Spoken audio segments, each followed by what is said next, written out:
La répartition de la population mondiale et ses différentes formes d'occupation constitue le premier chapitre de géographie de la classe de sixième. Le site internet de l'INED, www.ined.fr, nous donne accès à un nombre incroyable de statistiques en fonction des différents pays. Il permet également de les comparer en fonction de critères bien précis. La problématique du chapitre est la suivante.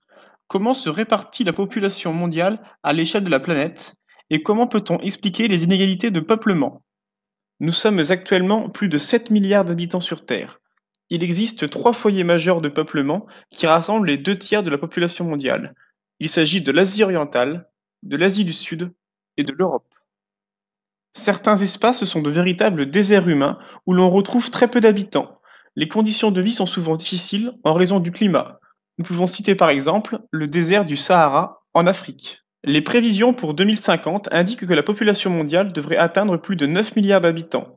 La croissance démographique est donc très importante. L'Inde et la Chine resteront les deux pays les plus peuplés du monde. Les grands foyers de peuplement sont extrêmement peuplés depuis des siècles.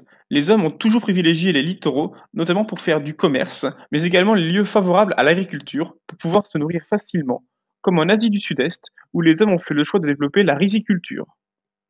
À cause d'une maladie, de la pomme de terre, des millions d'Irlandais ont quitté au XIXe siècle leur pays pour rejoindre les États-Unis.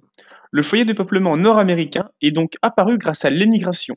C'est pour cela qu'encore aujourd'hui, de nombreuses coutumes irlandaises existent aux États-Unis, comme Halloween. La faiblesse du peuplement dans certains espaces s'explique avant tout par les contraintes naturelles. Attention, le fait d'avoir des zones où il y a peu d'habitants ne veut pas dire que personne n'y vit. Nous pouvons citer comme principale contrainte naturelle le froid intense, la sécheresse, le relief, ou bien encore la forêt dense. L'exode rural est un phénomène mondial qui est extrêmement fort dans les pays les plus pauvres. Les habitants se rendent en ville pour tenter d'avoir de meilleures conditions de vie, ce qui entraîne une augmentation de l'urbanisation.